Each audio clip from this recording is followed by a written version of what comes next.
Manifiesto Comunista, Carlos Marx, Federico Engels.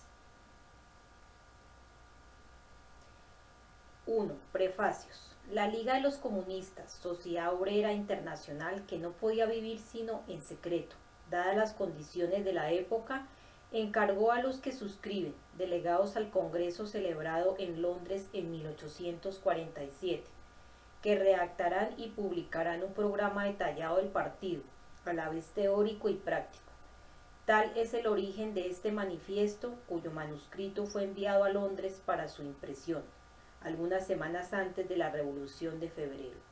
Publicado primero en Alemania, se han hecho en este idioma lo menos 12 ediciones diferentes en Alemania, Inglaterra y América.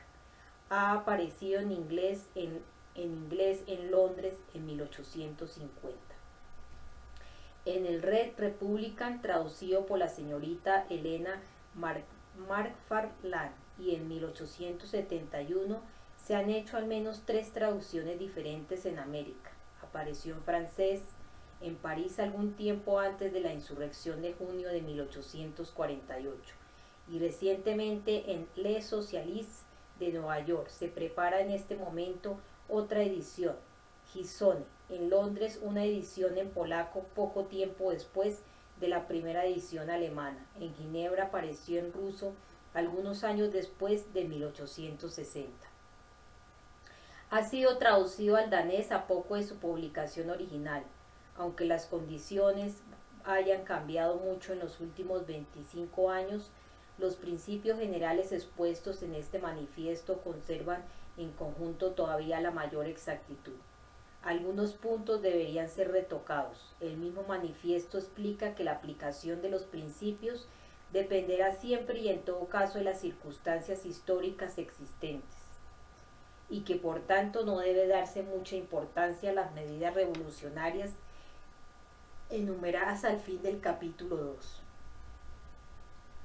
Este pasaje sería redactado hoy de muy distinta manera en más de un punto, dado el desenvolvimiento colosal de la grande industria en los últimos 25 años y la organización de la primera clase obrera en partido que se desenvuelve paralelamente, dadas las experiencias primero de la Revolución de Febrero y después sobre todo de la Comuna de París, que eleva por la primera vez al proletariado durante 2 meses al poder político. Este programa está envejecido en ciertos puntos. La Comuna ha demostrado principalmente que no basta con que la clase obrera se apodere de la máquina del Estado para hacerle servir a sus propios fines. Véase la Guerra Civil en Francia, notabilísimo manifiesto del Consejo General de la Asociación Internacional de los Trabajadores, donde esta idea está más extensamente desarrollada.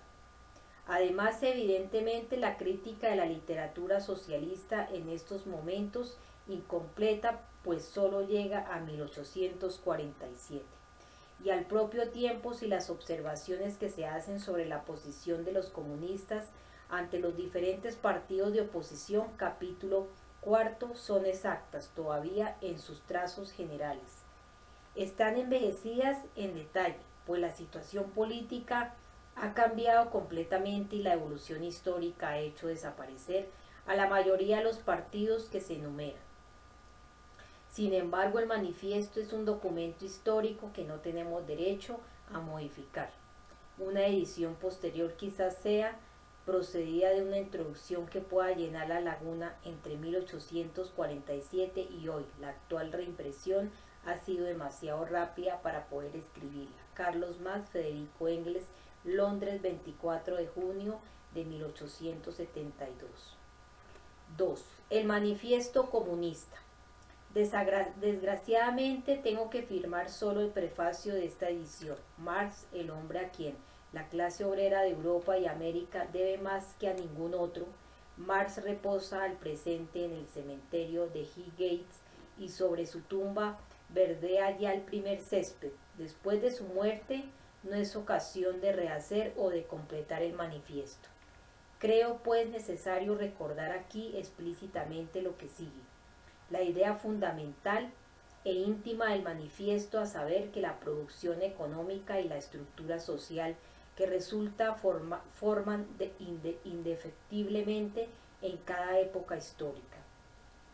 La base de la historia política e intelectual de esta época, que por consecuencia, después de la desaparición de la primitiva propiedad común del suelo, toda la historia ha sido una historia de luchas de clases, de luchas entre las clases explotadas y las clases explotadoras, entre las clases dominadas y las clases dominantes, en los diferentes estados de su desenvolvimiento histórico, pero que esa lucha atraviesa actualmente una etapa en que la clase explotada y oprimida, el proletariado, no puede emanciparse de la clase que la explota y oprime sin emancipar al propio tiempo y para siempre a toda la sociedad de la explotación, de la opresión y de las luchas de clases.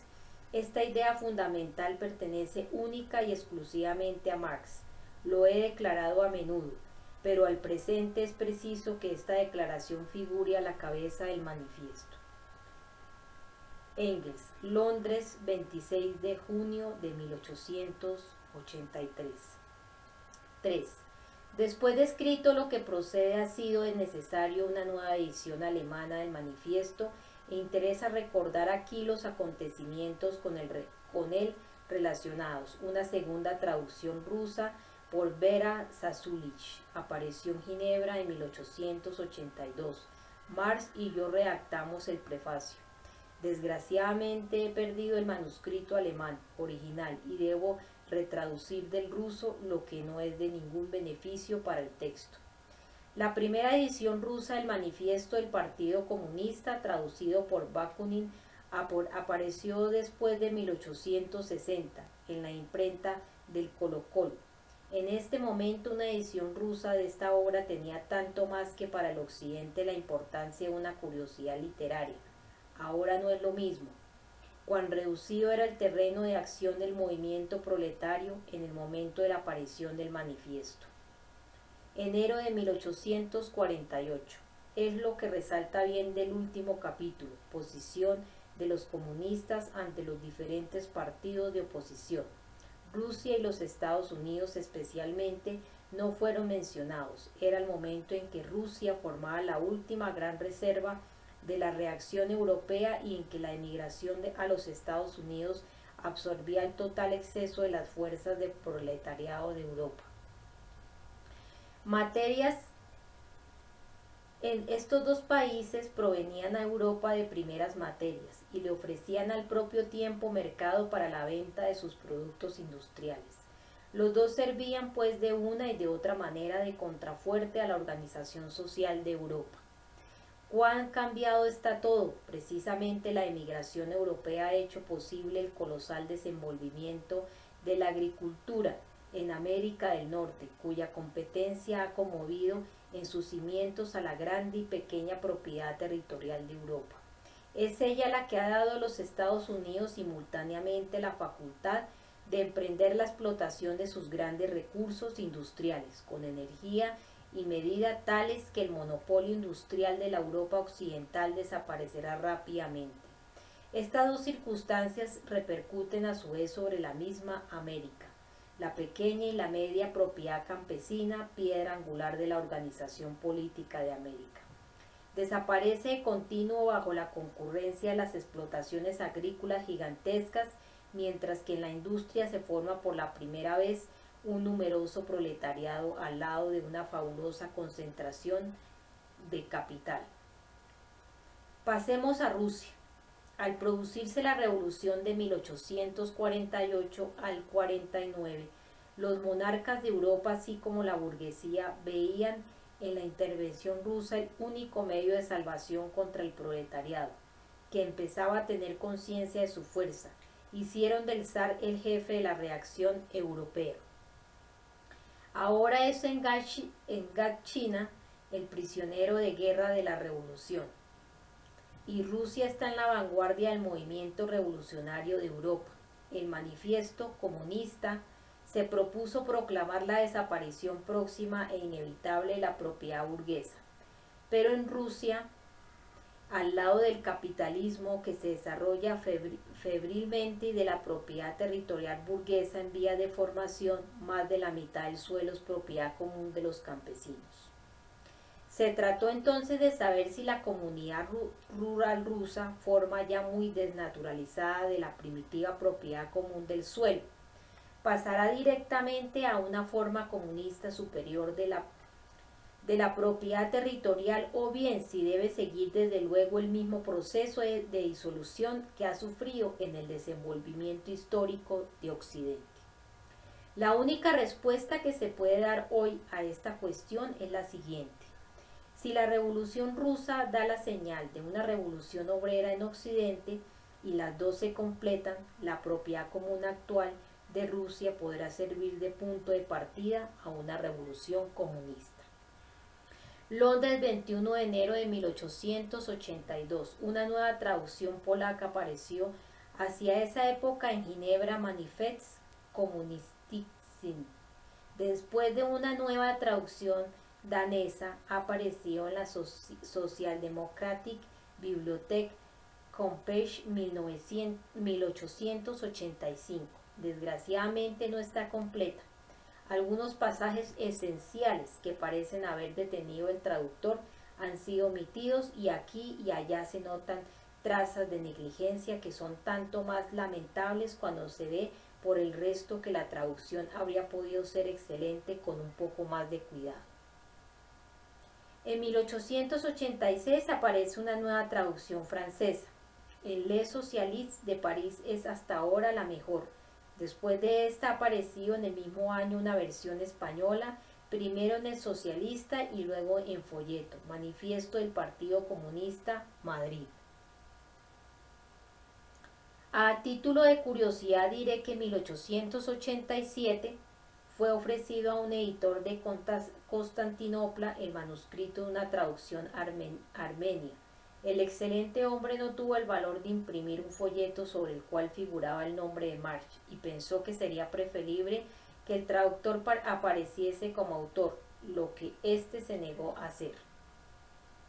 Después han sido reimpresas diferentes veces en Inglaterra ciertas traducciones americanas más o menos inexactas, y por fin una traducción auténtica que ha aparecido en 1888. Esta es debida a mi amigo Samuel Moore y ha sido revisada por los dos antes de su impresión. Lleva por título Manifiesto of the Communist Party, Londres.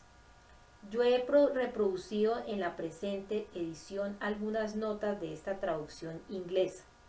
El manifiesto tiene vida propia, recibido con entusiasmo en el momento de su aparición por la vanguardia poco numerosa del socialismo científico, como lo prueban las traducciones citadas en el primer prefacio.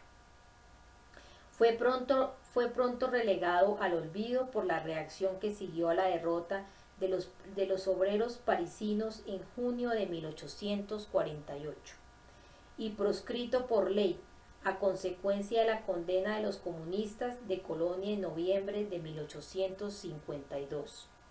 Como el movimiento obrero que se inició con la Revolución de Febrero, el manifiesto también desaparece de la escena política.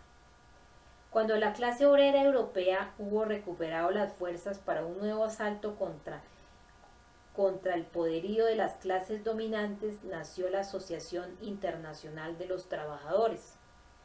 Esta tenía por objeto reunir en un inmenso ejército a toda la clase obrera de Europa y América. No podía pues partir de los principios expuestos en el manifiesto. Debía darse un programa que no cerrara la puerta a las trade unions, uniones industriales inglesas, a los prudianos franceses, belgas, italianos y españoles, ni a los lasalianos alemanes. Este programa, el preámbulo de los estatutos de la Internacional, fue redactado por Marx con una maestría que fue reconocida hasta por Bakunin y los anarquistas. Para la victoria definitiva de las proporciones insertas en el manifiesto, Marx se remitía únicamente al desarrollo intelectual de la clase obrera que debía resultar de la comunidad de acción y de discusión. Los acontecimientos y las vicisitudes de la lucha contra el capital, las derrotas más todavía que los éxitos, no podían dejar de hacer sentir a los combatientes la insuficiencia de todas sus panaceas y de tornarlos capaces de penetrar hasta las verdaderas condiciones de la emancipación obrera.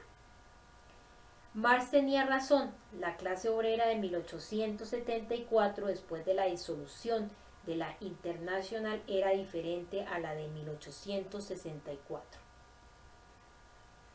En el momento de su fundación, el prudonismo de los países latinos y el lasalismo propiamente dicho en Alemania estaban en la agonía, y las mismas uniones industriales inglesas, entonces ultraconservadoras, se acercaban poco a poco al momento en que el presidente del Congreso de Swansea en 1887 pudiera decir en su nombre: el socialismo continental ha dejado de ser para nosotros un espantajo.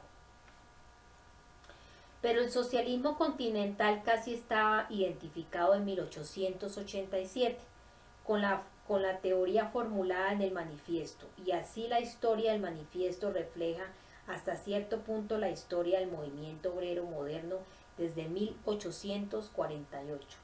Actualmente, sin duda, la obra más extendida, la más internacional de toda la literatura socialista, el programa común de millones de obreros de todos los países de Siberia a California. Y sin embargo, cuando apareció, no pudimos titularle Manifiesto Socialista en 1847. Se comprendía bajo este nombre de socialista dos géneros de personas: de un lado, los partidarios de diferentes sistemas utópicos, especialmente los huenistas en Inglaterra y los fueristas en Francia, que no eran ya unos y otros sino simples sectas agonizantes. De otra parte, los múltiples curanderos que querían, con sus panaceas variadas y con toda suerte de remedios, suprimir las miserias sociales sin tocar el capital y el interés. En ambos casos, agentes que vivían fuera del movimiento obrero y que buscaban más bien apoyo cerca de las clases instruidas. Al contrario, esa parte de los obreros que convencía de la insuficiencia de los simples trastornos políticos quería una transformación fundamental de la sociedad, se llamaba entonces comunista.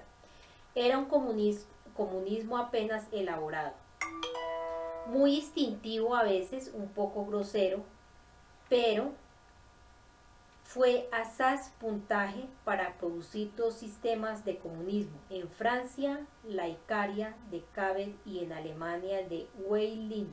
El socialismo representaba en 1847 un movimiento burgués, el comunismo un movimiento obrero.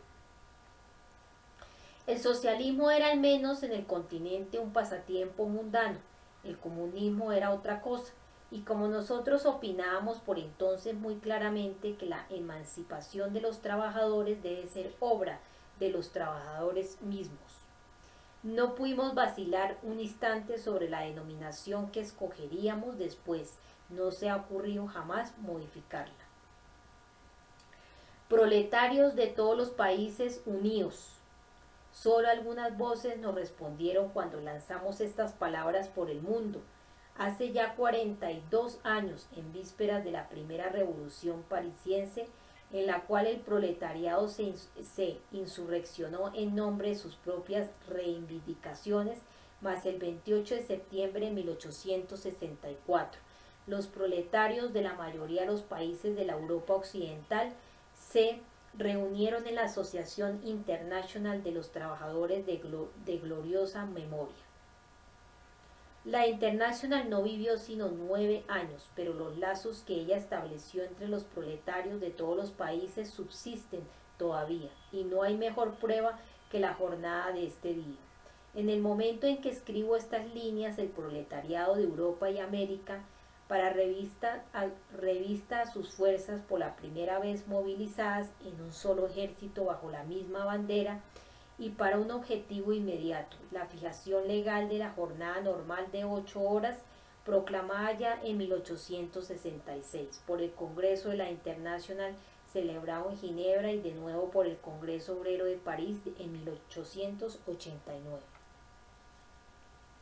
El espectáculo de hoy demostrará a los capitalistas y a los propietarios territoriales de todas las naciones que en efecto los proletarios de todos los países están unidos, que Marx no esté a mi lado para verlo con sus propios ojos.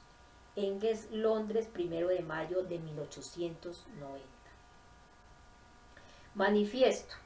Un fantasma recorre Europa, el fantasma del comunismo. Todas las potencias de la vieja Europa se han unido en una santa alianza para acorralar a ese fantasma, el Papa y el Zar, Metternich y Guizot, los radicales de Francia y los polizontes de Alemania. ¿Qué oposición no ha sido acusada de comunismo por sus adversarios en el poder? ¿Qué oposición a su vez no ha lanzado a sus adversarios de derecha o izquierda el epíteto zahiriente comunista? De aquí resulta una doble enseñanza. 1. El comunismo está reconocido como una fuerza por todas las potencias de Europa. Y 2. Ha llegado el momento de que los comunistas expongan a la faz del mundo su manera de ver, sus fines y sus tendencias que opongan a la leyenda del fantasma del comunismo un manifiesto del partido. Con este objeto, comunistas de diversas nacionalidades se han reunido en Londres y han redactado el manifiesto siguiente, que será publicado en inglés, francés, alemán, italiano, flamenco y danés. 1. Burgueses y proletarios. La historia de toda sociedad hasta nuestros días no ha sido sino la historia de las luchas de clases, hombres libres y esclavos, patricios y plebeyos, nobles y siervos, maestros jurados y compañeros, en una palabra, opresores y oprimidos. En lucha constante mantuvieron una guerra ininterrumpida, ya abierta, ya disimulada. Una guerra que termina siempre, bien por una transformación revolucionaria de la sociedad, bien por la destrucción de las dos clases antagónicas. En las primitivas épocas históricas comprobamos por todas partes una división jerárquica de la sociedad, una escala gradual de condiciones sociales.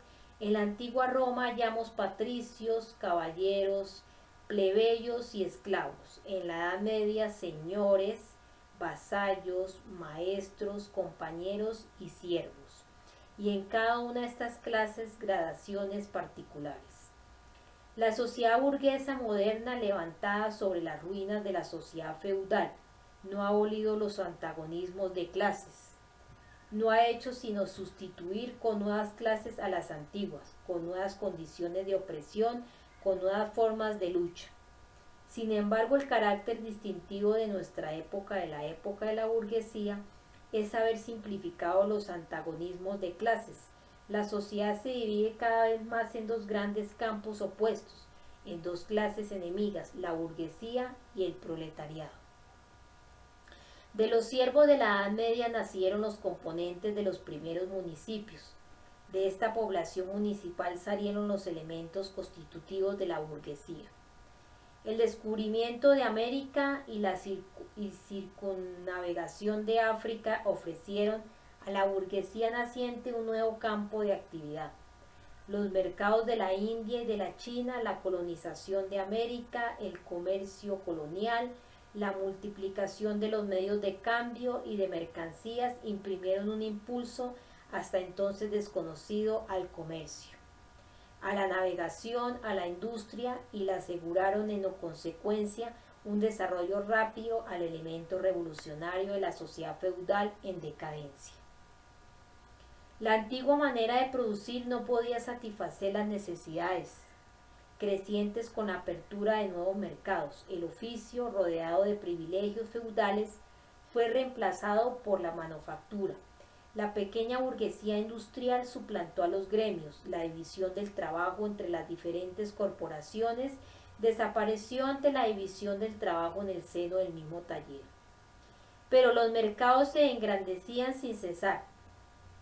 La demanda crecía siempre. También la manufactura resultó insuficiente. La máquina y el vapor revolucionaron entonces la producción industrial. La gran industria moderna suplantó a la manufactura, la pequeña burguesía manufacturera cedió su puesto a los industriales millonarios, jefes de ejércitos completos de trabajadores, a los burgueses modernos. La gran industria ha creado el mercado universal, preparado por el descubrimiento de América.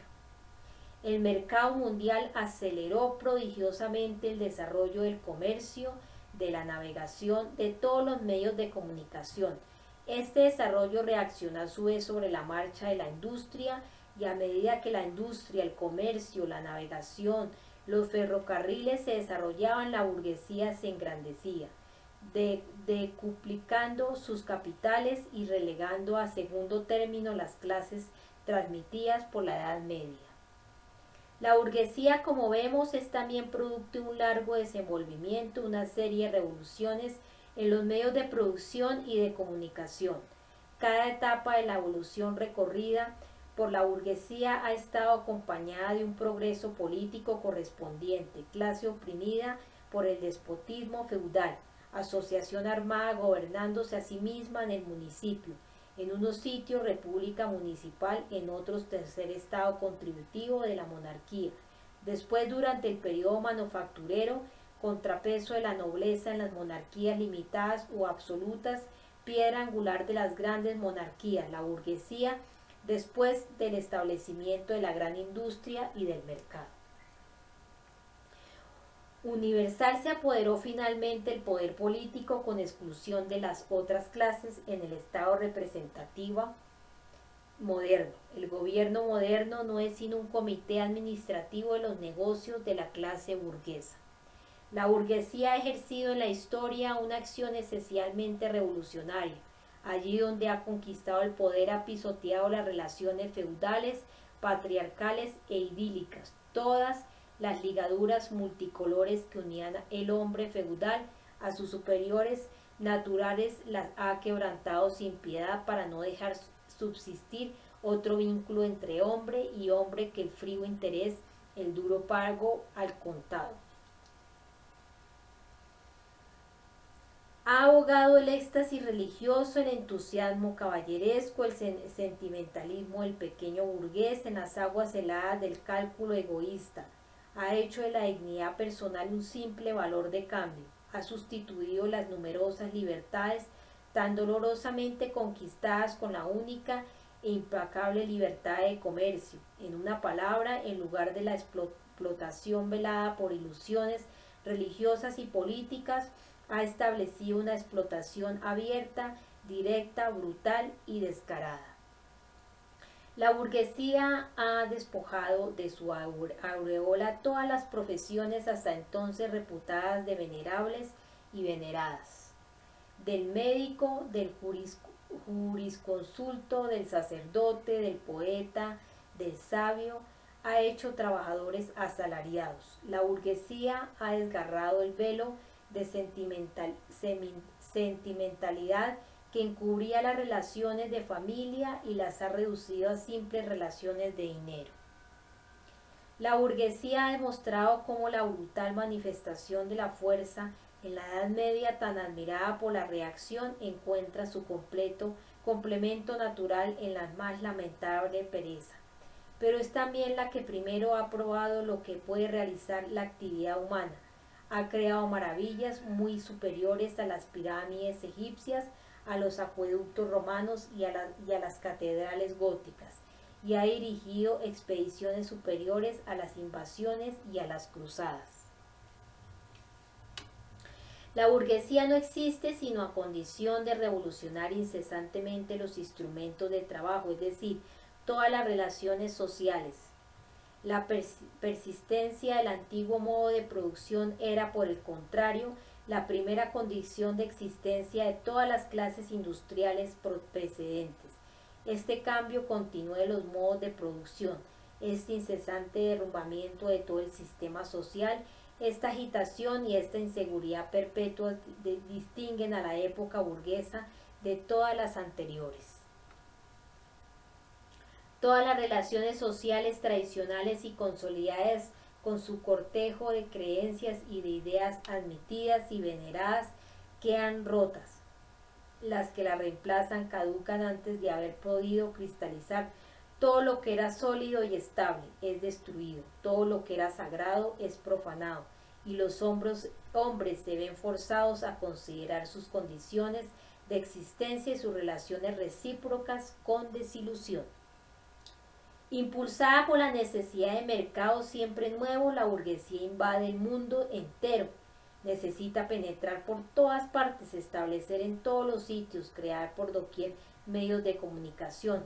Por la explotación del mercado universal, la burguesía da un carácter cosmopolita a la gran producción de todos los países. Con gran sentimiento de los reaccionarios ha quitado la industria su carácter nacional. Las antiguas industrias nacionales son destruidas o están a punto de serlo. Han sido suplantadas por nuevas industrias cuya introducción entraña una cuestión vital para todas las naciones civilizadas. Industrias que no emplean materias primas indígenas, sino materias primas venidas de las regiones más alejadas, y cuyos productos se consumen no solo en el propio país, sino en todas las partes del globo. En lugar de las antiguas necesidades satisfechas con productos nacionales, nacen necesidades nuevas, reclamando para su satisfacción productos de los lugares más apartados y de los climas más diversos. En lugar del antiguo aislamiento de las naciones que se bastaban a sí mismas, se desenvuelve un tráfico universal, una interdependencia de las naciones, y esto que es verdad para la producción material, se aplica a la producción intelectual. Las producciones intelectuales de una nación advienen propiedad común en todas. La estrechez y el exclusivismo nacionales resultan de día en día más imposibles de todas las literaturas nacionales y locales. De locales se forma una literatura universal. Por el rápido desenvolvimiento de los instrumentos de producción y de los medios de comunicación, la burguesía arrastra las corrientes de la civilización hasta las más bárbaras naciones. La baratura de sus productos es la gruesa artillería que bate en brecha todas las murallas de la China y hacen capitular a los salvajes más fanáticamente hostiles a los extranjeros. Bajo pena de muerte, obliga a todas las naciones a adoptar el modo burgués de producción. Las constriñe a introducir la titulada civilización, es decir, hacerse burguesas. En una palabra, se forja un mundo a su imagen. La burguesía ha sometido el campo a la ciudad, ha creado urbes inmensas, ha aumentado prodigiosamente la población de las ciudades a expensas de los campos, y así ha sustraído una gran parte de la población al idiotismo en la vida rural. Del mismo modo que ha subordinado el campo a la ciudad, las naciones bárbaras o semibárbaras a las naciones civilizadas, ha subordinado los países de agricultores a los países de industriales, el oriente al occidente. La burguesía suprime cada vez más el desparramado de los medios de producción, de la propiedad de la población, ha aglomerado la población, centralizado los medios de producción y concentrado la propiedad en un pequeño número de manos. La consecuencia fatal de estos cambios ha sido la centralización política, las provincias independientes ligadas entre sí por lazos feudales, pero teniendo intereses, leyes, gobiernos y tarifas aduaneras diferentes, han sido reunidas en una sola nación. Bajo un solo gobierno, una sola ley, un solo interés nacional de clase, una sola tarifa aduanera. La burguesía, de su advenimiento apenas hace un siglo, ha creado fuerzas productivas más variadas y colosales que todas las generaciones pasadas tomadas en conjunto. La subyugación de las fuerzas naturales, las máquinas, la aplicación de la química a la industria y a la agricultura, la navegación a vapor, los ferrocarriles, los telégrafos eléctricos, la roturación de continentes enteros, la canalización de los ríos, la población surgiendo de la tierra como por encanto. ¿Qué siglo anterior había había sospechado que semejantes fuerzas productivas durmieran en el seno del trabajo social? He aquí pues lo que nosotros hemos visto, los medios de producción y de cambio, sobre cuya base se ha formado la burguesía, fueron creados en las entrañas de la sociedad feudal, a un cierto grado de desenvolvimiento los medios de producción y de cambio, las condiciones en que la sociedad feudal producía y cambiaba toda la organización feudal de la industria y de la manufactura. En una palabra, las relaciones feudales de propiedad cesaron de corresponder a las nuevas fuerzas productivas. Dificultaban la producción en lugar de acelerarla. Se transformaron en otras tantas cadenas. Era preciso romper esas cadenas y se rompieron. En su lugar se estableció la libre concurrencia con una constitución social y política correspondiente con la dominación económica y política de la clase burguesa. A nuestra vista se produce un movimiento análogo. Las condiciones burguesas de producción y de cambio, el régimen burgués de la propiedad, toda esa sociedad burguesa moderna que ha hecho surgir tan potentes medios de producción y de cambio. Semeja al mago que no sabe dominar las potencias infernales que ha evocado. Después de algunas décadas, la historia de la industria, del comercio, no es sino la historia de la rebelión de las fuerzas productivas contra las relaciones de propiedad que condicionan la existencia de la burguesía y su dominación. Basta mencionar las crisis comerciales que por su retorno periódico ponen cada vez más entredicho la existencia de la sociedad burguesa. Cada crisis destruye regularmente no solo una masa de productos ya creados, sino todavía más, una gran parte de las mismas fuerzas productivas, una epidemia que en cualquier otra época hubiera parecido una paradoja, se extiende sobre la sociedad, la epidemia de la superproducción. La sociedad se encuentra súbitamente rechazada a un estado de barbarie momentáneo, diríase que un hambre, una guerra de exterminio, la priva de todos sus medios de subsistencia. La industria y el comercio parecen aniquilados. ¿Y por qué? Porque la sociedad tiene demasiada civilización, demasiados medios de subsistencia, demasiada industria, demasiado comercio.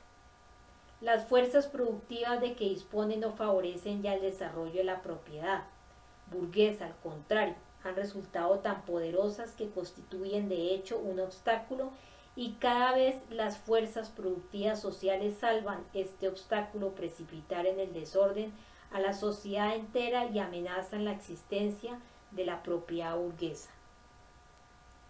El sistema burgués resulta demasiado estrecho para contener las riquezas creadas en su seno. ¿Cómo supera estas crisis la burguesía? De una parte por la destrucción violenta de una masa de fuerzas productivas, de otra por la conquista de nuevos mercados y la explotación más intensa de los antiguos. ¿A qué conduce esto? A preparar crisis más generales y más formidables y a disminuir los medios de prevenirlas. Las armas de que sirvió la burguesía para derribar el feudalismo se vuelven ahora contra ella. Pero la burguesía no ha forjado solamente las armas que deben darle muerte. Ha producido también los hombres que manejan esas armas, los obreros modernos, los proletariados. Con el desenvolvimiento de la burguesía, es decir, del capital, se desarrolla el proletariado, la clase de los obreros modernos, que no viven sino a condición de encontrar trabajo y que no lo encuentran si su trabajo no se acrecienta al capital. Estos obreros obligados a venderse diariamente son una mercancía como cualquier artículo de comercio. Sufren por consecuencia todas las vicisitudes de la competencia, todas las fluctuaciones del mercado. La introducción de las máquinas y la división del trabajo, despojando a la labor del obrero de todo carácter individual, le ha hecho perder todo atractivo. El producto resulta un simple apéndice de la máquina. No se exige de él sino la operación más simple, más monótona y más rápida. Por consecuencia, lo que cuesta hoy día el obrero se reduce poco más o menos a los medios de sostenimiento de que tiene necesidad para vivir y perpetuar su raza. Según eso, el precio del trabajo, como el de toda mercancía, es igual a su coste de producción. Por consiguiente, cuanto más sencillo resulta el trabajo, más bajan los salarios. Además, la suma de trabajo se acrecienta con el desenvolvimiento del maquinismo y de la división del trabajo, sea por la prolongación de la jornada, sea por la aceleración del movimiento de las máquinas y por tanto el rendimiento exigido en un tiempo dado. La industria moderna ha transformado el pequeño taller patriarcal en la gran fábrica del burgués capitalista. Masas de obreros amontonados en la fábrica están organizados militarmente, son como simples soldados de la industria, colocados bajo la vigilancia de una jerarquía completa de oficiales y suboficiales. No son solamente esclavos de la clase burguesa, del Estado burgués, sino diariamente a todas horas esclavos de la máquina, del contramaestre y sobre todo el mismo dueño de la fábrica. Cuanto más claramente proclama este despotismo la ganancia como fin único, más mezquino, odioso y exasperante resulta. Cuanto menos habilidad y fuerza requiere el trabajo, es decir, cuanto más progresa la industria moderna, con mayor facilidad es suplantado el trabajo de los hombres por el de las mujeres y los niños. Las distinciones de edad y sexo no tienen importancia social para la clase obrera. No hay más que instrumentos de trabajo cuyo precio varía según la edad y el sexo.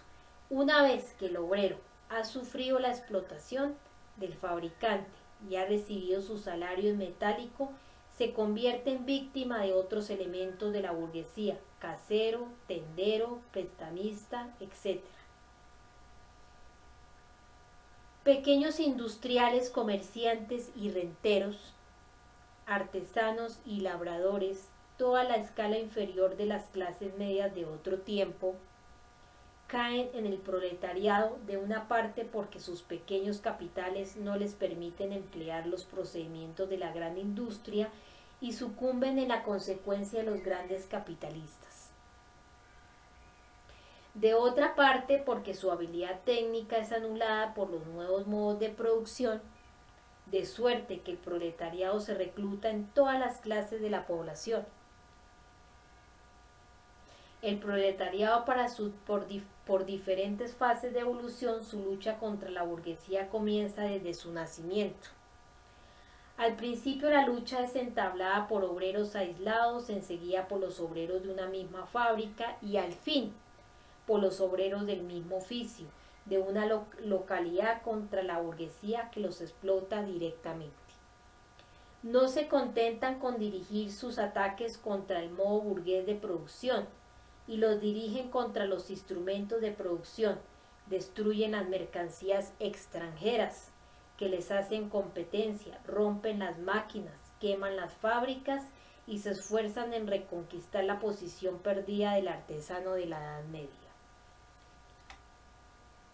En este momento del desarrollo, el proletariado forma una masa determinada por todo el país y dividida por la competencia. Si alguna vez los obreros se unen para obrar, esta acción no es todavía la consecuencia de su propia unidad, sino de la burguesía que para lograr sus fines políticos debe poner en movimiento el proletariado, sobre el que tiene todavía el poder de hacerlo. Durante esta fase los proletarios no combaten aún a sus propios enemigos, sino a los adversarios de sus enemigos, es decir, los residuos de la monarquía absoluta, propietarios territoriales, burgueses no industriales, pequeños burgueses. Todo el movimiento histórico está de esta suerte concentrada en las manos de la burguesía. Toda victoria alcanzada en esas condiciones es una victoria burguesa. Luego la industria en su desarrollo no solo acrecienta el número de proletarios, sino que los concentra en masas más considerables. Los proletarios aumentan en fuerza y adquieren conciencia de su fuerza.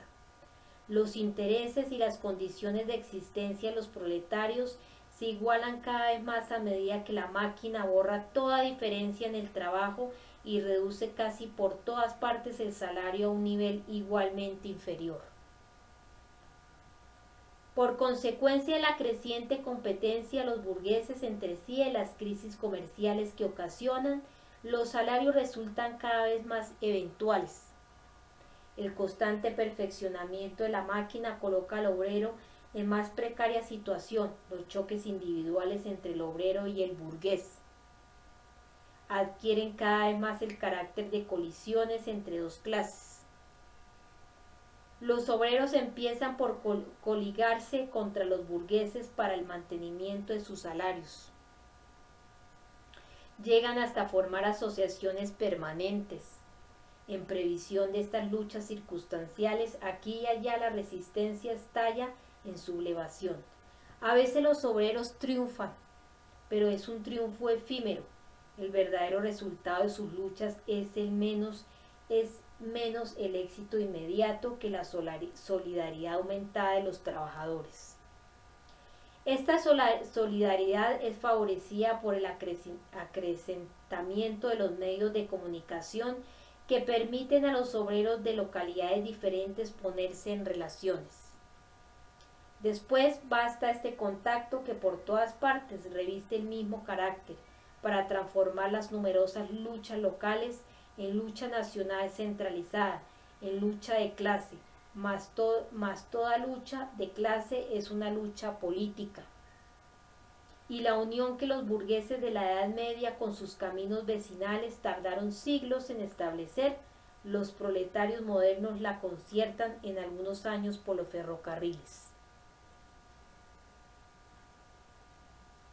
La organización del proletariado en clase y por lo tanto en partido político es sin cesar destruida por la competencia que se hacen los obreros entre sí, pero renace siempre y siempre más fuerte, más firme, más formidable. Aprovecha las disensiones intestinas de los burgueses para obligarles a dar garantía legal a ciertos intereses de la clase obrera. Por ejemplo, la ley de las 10 horas en Inglaterra. Generalmente las colisiones en la vieja sociedad favorecen de diversas maneras el desenvolvimiento del proletariado. La burguesía vive en un estado de lucha permanente, al principio contra la aristocracia, después contra aquellas fracciones de la misma burguesía cuyos intereses están en desacuerdo con los progresos de la industria. Y siempre, en fin, contra la burguesía de los demás países. En todas estas luchas se ve forzada a apelar el proletariado a reclamar su ayuda y también a arrastrarle al movimiento político. De tal manera, la burguesía proporciona a los proletarios los rudimentos de su propia educación política, es decir, armas contra ella misma. Además, como acabamos de verlo, fracciones enteras de la clase dominante son por la marcha de la industria precipitadas en el proletariado o al menos están amenazadas en sus condiciones de existencia. También aportan al proletariado numerosos elementos de progreso. Finalmente, cuando la lucha de las clases se acerca a la hora decisiva, el proceso de disolución de la clase reinante de la vieja sociedad adquiere un carácter tan violento y tan áspero que una pequeña fracción de esa clase se separa y se adhiere a la clase revolucionaria, a la clase que lleva en sí el porvenir, lo mismo que en otro tiempo una parte de la nobleza se pasó a la burguesía, en nuestros días una parte de la burguesía se pasa al proletariado. Principalmente aquella parte de los ideólogos burgueses que han llegado a la comprensión teórica del conjunto del movimiento histórico. De todas las clases que actualmente se encuentran enfrentadas con la burguesía, solo el proletariado es una de la clase verdaderamente revolucionaria. Las otras clases peligran y perecen Con la gran industria, el proletariado, al contrario, es su producto más especial. Las clases medias, pequeños fabricantes, tenderos, artesanos, campesinos, combaten a la burguesía porque es una amenaza para su existencia como las clases medias. No son pues revolucionarias, sino conservadoras. En todo caso son reaccionarias. Piden que la historia retroceda. Si se agitan revolucionariamente es por temor a caer en el proletariado. Defienden entonces sus intereses futuros y no sus intereses actuales. Abandonan su propio punto de vista para colocarse en el del proletariado.